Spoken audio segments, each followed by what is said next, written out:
আসসালামু আলাইকুম রহমতুল্লাহ। চবি বি2 অ্যান্ড ইবি অ্যাডমিশন পয়েন্টের পক্ষ থেকে সকলকে আন্তরিক শুভেচ্ছা অভিনন্দন। তোমরা চট্টগ্রাম বিশ্ববিদ্যালয়ের বি2 ইউনিটে পরীক্ষা দিয়ে অনেকেই সাফল্যের সাথে উত্তীর্ণ হয়েছো। তোমাদের সকলকে জানাই আন্তরিক শুভেচ্ছা অভিনন্দন। আমরা অনলাইন প্ল্যাটফর্ম হওয়ার কারণে আমরা তোমাদেরকে সশরীরে তোমাদের সাথে যোগাযোগ করতে পারি নাই এবং তোমাদেরকে অনলাইন থেকে শুভেচ্ছা জানাচ্ছি। সকলকে আন্তরিক শুভেচ্ছা অভিনন্দন।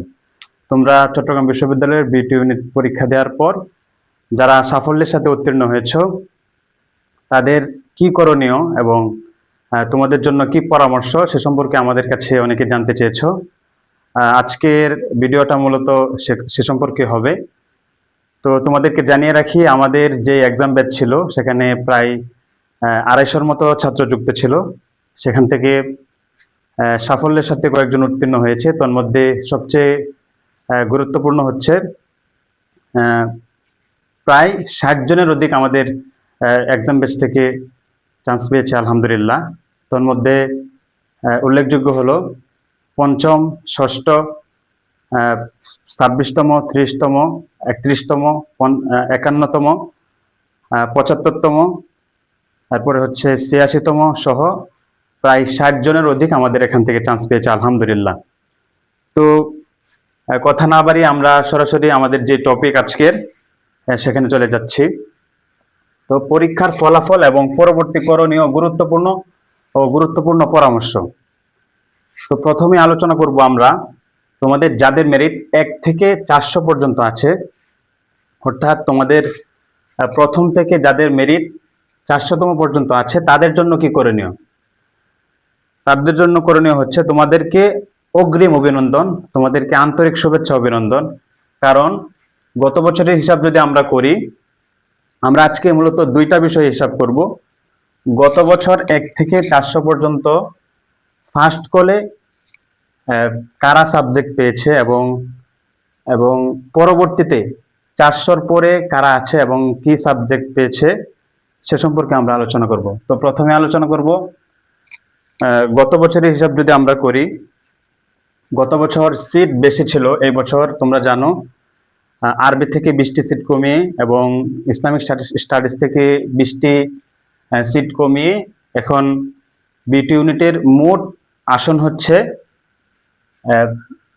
100 মোট 200 আসন। গত বছর ছিল 240। তো গত বছর ফার্স্ট কলে যে ইসলামিক স্টাডিজ পেয়েছে তার পজিশন ছিল 183তম। ফার্স্ট কলে যে ইসলামিক স্টাডিজ পেয়েছে তার পজিশন ছিল গত বছর 183তম।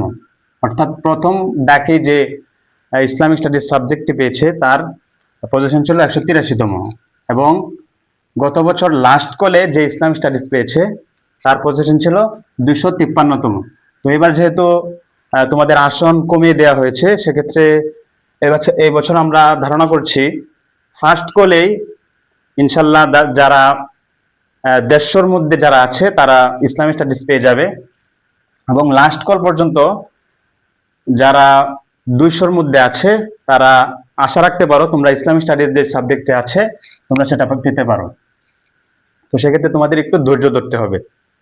এরপরে আরবির বিষয়ে যদি আমরা আলোচনা করি, গত বছর ফার্স্ট কলে যে আরবি পেয়েছে সে 310তম হয়েও কি আরবি পেয়েছিল, অর্থাৎ ফার্স্ট কলে। তোমরা জানো চট্টগ্রাম বিশ্ববিদ্যালয়ে ধাপে ধাপে অনেকগুলো মেরিট দেওয়া হয়, ফার্স্ট কল, সেকেন্ড কল, এমনকি লাস্ট পর্যন্ত পঞ্চম যে মেরিট আছে পঞ্চম কল পর্যন্ত ডাক দেওয়া হয় আর কি।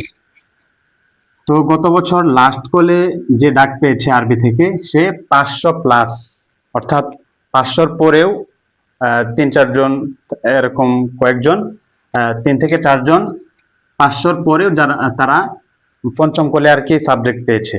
তো এই বছর আমরা ধারণা করছি এই বছর আরবি যারা 250-র মধ্যে আছে ফার্স্ট কলেই তারা আরবি পেতে পারে। ইসলামিক স্টাডিজ যারা 200-র মধ্যে আছে তারা কি প্রথম কলেই পেতে পারে এবং আরবিতে যারা 200-250-র মধ্যে আছে তারা কি ফার্স্ট কলে আরবি পেতে পারে এবং 300-র মধ্যে যারা আছে 300-400 যারা আছে তারা কি ফার্স্ট কলে আরবি পেতে পারে ইনশাল্লাহ। এরপরে অপেক্ষমান তালিকা হচ্ছে 400-র পরে যারা আছো তাদের কি করণীয়।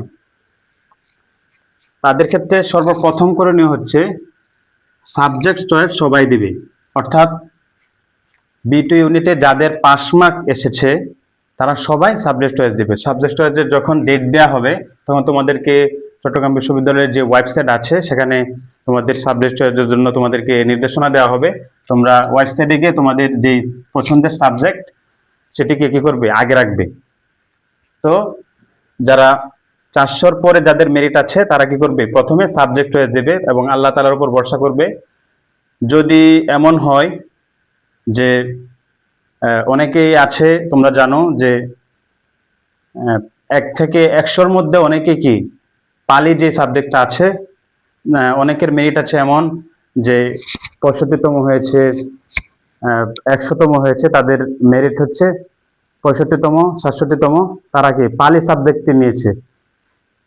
তো সেক্ষেত্রে আমি তোমাদেরকে যেটা বলবো যে এখানে যে তোমাদের 200 এবং 80টি আসন, অর্থাৎ পালির হচ্ছে 80টি আসন, সেক্ষেত্রে তোমাদের 280টি আসন আছে তোমাদের জন্য, অর্থাৎ পালি সহ তোমাদের হিসাব করতে হবে। তো সাবজেক্ট সকলেই দিবে এবং নিয়মিত খোঁজ রাখবে, অর্থাৎ কোন সময় তোমাদের সাবজেক্ট ডেট আসে এবং কোন সময় তোমাদেরকে মেরিট লিস্ট দেওয়া হয়, তোমরা খোঁজ খবর রাখবে। সেক্ষেত্রে 400-র পরে যারা আছো তোমরা তোমাদের ফার্স্ট চয়েস আরবি দিতে পারো, কারণ 400-র পরে যারা আছো তারা যদি ইসলামিক স্টাডিজও প্রথম চয়েসে রাখো, তোমরা ইসলামিক স্টাডিজ পাওয়ার আশা রাখতে পারো না, কারণ আরবি আশা রাখতে পারো, কিন্তু ইসলামিক স্টাডিজ সাবজেক্টটি তোমাদের আগেই, অর্থাৎ 150-র আগেই তোমাদের কি হবে, ইসলামিক স্টাডিজ সাবজেক্টটি চলে যাবে। তো সেক্ষেত্রে 400-র পরে যারা আছো তোমরা ইসলামিক স্টাডিজকে আগে না রেখে আরবি তোমরা প্রথমে রাখতে পারো। তো অনেকেই আরো আরেকটা বিষয় জানতে চাচ্ছে যে আরবি সাবজেক্ট নিব নাকি ইসলামিক স্টাডিজ সাবজেক্ট নিব, কোনটা ভালো, আরবি ভালো নাকি ইসলামিক স্টাডিজ ভালো? সেক্ষেত্রে আমি বলবো দুইটারই কিছু ভালো দিক আছে। যদি তোমাদের মনে হয় তোমরা বিসিএস এর শিক্ষা ক্যাডার বিসিএস দিতে চাও অথবা শিক্ষা ক্যাডারে তোমরা যেতে চাও, তাহলে আমি তোমাদেরকে বলবো তোমরা ইসলামিক স্টাডিজ সাবজেক্টটি সবার আগে রাখবে। অর্থাৎ কেউ যদি বিসিএস যাদের টার্গেট ইসলামিক স্টাডিজে, তোমরা জানো সকল কলেজে ইসলামিক স্টাডিজের লেকচারার এবং সিএস শিক্ষা ক্যাডার আছে। তোমরা যদি বিসিএস শিক্ষা ক্যাডারে যেতে চাও তোমরা ইসলামিক স্টাডিজ সাবজেক্টটি সবার আগে রাখবে। তো চাকরির ক্ষেত্রেও ইসলামিক স্টাডিজের ক্ষেত্র অনেক। আর যারা আরবিতে পড়তে চাও তাদের জন্য কথা হচ্ছে তোমরা আরেকটা বিষয় জেনে রাখবে যে মাদ্রাসায় যে প্রভাষক আছে সেখানে ইসলামিক স্টাডিজ সাবজেক্টের মাধ্যমে তোমরা প্রভাষকে আবেদন করতে পারবে না, তোমাদের আলাদাভাবে ফাজিল করতে হবে। আর যদি আরবিতে পড়তে চাও, আরবিতে পড়ো, তখন তোমাদের আলাদাভাবে ফাজিল করতে হবে না, আরবি সাবজেক্টটি দিয়েই তুমি প্রভাষকের জন্য আবেদন করতে পারবে। এবং যাদের সাহিত্য নিয়ে পড়ার ইচ্ছা, সাহিত্য নিয়ে পড়ার আগ্রহ, আরবের পুরনো ইতিহাস, আরবের পুরনো যে সাহিত্য আছে, ইবনুল কায়েসের কবিতা, বিভিন্ন সাহিত্যের নিগূঢ় তথ্য, এগুলো যদি তোমরা জানতে চাও তাহলে তোমরা আরবি নিয়ে পড়তে পারো। আরবিও ভালো সাবজেক্ট, ইসলামিক স্টাডিজও ভালো সাবজেক্ট। এটা তোমাদের বিবেচনা অনুযায়ী, তোমরা যদি আরবি তোমার কাছে ভালো লাগে, আরবি তোমার যদি মনে হয় আরবিতে পড়লে আমার কাছে ভালো হবে, আরবি সাবজেক্ট আমার কাছে ভালো, তাহলে তোমরা আরবি নিয়ে পড়তে পারো। এমনও দেখা গিয়েছে গত বছর যে দ্বিতীয় হয়েছে সে আরবি প্রথম লিস্টে রেখেছে, যে তৃতীয় হয়েছে সেও আরবি প্রথম লিস্টে রেখেছে। এরকম যার যেটা পড়ার ইচ্ছা সে সেটা প্রথমে রাখবে। অর্থাৎ সাবজেক্ট যখন চয়েস দিবে, তোমাদের যেই বিষয়টা নিয়ে পড়ার ইচ্ছা সেই বিষয়টা প্রথমে রাখবে, অর্থাৎ প্রথম চয়েসে রাখবে যে বিষয়টা পড়ার ইচ্ছা সেই বিষয়টা প্রথমে রাখবে, দ্বিতীয় সারিতে রাখবে যে বিষয়টা নিয়ে তুমি পড়তে চাও না সেই বিষয়টা তুমি দ্বিতীয়তে রাখবে। তো এই ছিল কথা। আরেকটা বিষয় হচ্ছে অন্যান্য বিশ্ববিদ্যালয়ের প্রস্তুতি। আমরা তোমাদের অনেকেই চান্স পেয়েছো, চান্স পাওয়ার যেই আনন্দ, তার পাশাপাশি যারা চান্স পায়নি তাদের জন্য করণীয় হচ্ছে তোমরা ভেঙে পড়বে না, কারণ আল্লাহ তাআলার পক্ষ থেকে সবকিছু সিদ্ধান্ত আসে। রাসূল সাল্লাল্লাহু আলাইহি ওয়াসাল্লাম যখন এই কথা বলেছিল, লা তাহজান ইন্নাল্লাহা মা'ানা, তোমরা দুঃখিত হও না, নিশ্চয় আল্লাহ তাআলা আমাদের সাথে আছেন। তো তোমরা তোমাদের মনোবল সবসময় দৃঢ় রাখতে হবে, কোনো সময় ভেঙে পড়া যাবে না, কারণ তোমরা যদি ভেঙে পড়ো তাহলে তোমরা সামনের যে পরীক্ষাগুলো আছে সেগুলোতে খারাপ করবে। কারণ আল্লাহ রাব্বুল আলামিন তোমার জন্য যে বিষয়টা তোমার জন্য নির্ধারণ করে রেখেছেন, কোন আল্লাহ তাআলাই ভালো জানেন তোমার জন্য কোনটা কল্যাণকর এবং তোমার জন্য কোনটা অকল্যাণকর। তো তুমি যদি আগেই ভেঙে পড়ো এবং তোমার যে সাফল্যের ধারা সেটা থেকে তুমি তো আগে যদি বঞ্চিত হয়ে যাও, তাহলে তুমি তোমার মানজিলে মাকসাদে পৌঁছতে পারবে না। সেক্ষেত্রে তোমাদের জন্য করণীয় হচ্ছে তোমাদের মনোবল সবসময় দৃঢ় রাখতে হবে। যদি মনোবল দৃঢ় না রাখো, তাহলে তোমাদের যে সামনের যে পরীক্ষাগুলো আছে সেগুলো তোমরা খারাপ করতে পারো, সেরকম ধারণা আছে। তো আরেকটা বিষয় হচ্ছে, তোমরা জানো তোমাদের আরো অনেকগুলো পরীক্ষা এখনো বাকি। তোমাদের গুচ্ছ বিশ্ববিদ্যালয় পরীক্ষা, যেখানে অনেক সিট, সেটা অনেকগুলো বিশ্ববিদ্যালয়ের অধীনে যে গুচ্ছ, সেখানেও এখনো পরীক্ষা হয়নি। সেখানে তোমাদের একটি বিশাল সুযোগ আছে। গুচ্ছের বাইরে ইসলামী বিশ্ববিদ্যালয় কুষ্টিয়ার ডি ইউনিট আছে। তোমরা যারা মাদ্রাসার ছাত্র, তোমাদের জন্য বড় একটি সুযোগ, কারণ ইসলামী বিশ্ববিদ্যালয় কুষ্টিয়া ডি ইউনিটে অনেকগুলো আসন আছে, প্রায় 400+ আসন আছে। তোমাদের জন্য বড় একটি সুযোগ। যারা তোমরা অনেকেই আমার সাথে যোগাযোগ করেছে, যারা ইসলামিক স্টাডিজ এবং আরবিতে চট্টগ্রাম বিশ্ববিদ্যালয় অনেক ভালো করেছে, ইংলিশের জন্য 4 পেয়েছে, 1 মার্কের জন্য পাস হয় নাই, বাংলাতে একটু খারাপ করার কারণে পাস হয় নাই, তারা কি করবে? তারা ইসলামী বিশ্ববিদ্যালয় কুষ্টিয়ার যে ডি ইউনিট অর্থাৎ ধর্মতত্ত্ব আছে, সেটার জন্য প্রস্তুতি নেবে। সেখানে 400+ আসন আছে। আল কোরআন অ্যান্ড ইসলামিক স্টাডিজ অনেক ডিমান্ডেবল সাবজেক্ট, সেটার জন্য 80টা আসন আছে। আল হাদিস অ্যান্ড ইসলামিক স্টাডিজের জন্য 80টা আসন আছে। এবং দাওয়া অ্যান্ড ইসলামিক স্টাডিজের জন্য 80টা আসন আছে। আরবি সাহিত্য অর্থাৎ চট্টগ্রাম বিশ্ববিদ্যালয়ের মতোই আরেকটি সাবজেক্ট, আরবির মতো আরেকটি সাবজেক্ট আরবি সাহিত্য, এটা ইসলামী বিশ্ববিদ্যালয় কুষ্টিয়ার কলা অনুষদভুক্ত একটি সাবজেক্ট। আরবি সাহিত্যের জন্য 80টি সিট আছে। এই বছর থেকে আমরা জানতে পারছি যে এই বছর থেকে আরো 2টি বিষয় বাড়ানো হবে। গত বছর দেখেছিলাম আমরা 320টা আসন ছিল, এই বছর আমরা ধারণা করছি 400+ আসন হবে। কারণ এই বছর নতুন 2টি সাবজেক্ট নতুন করে যুক্ত করা হয়েছে।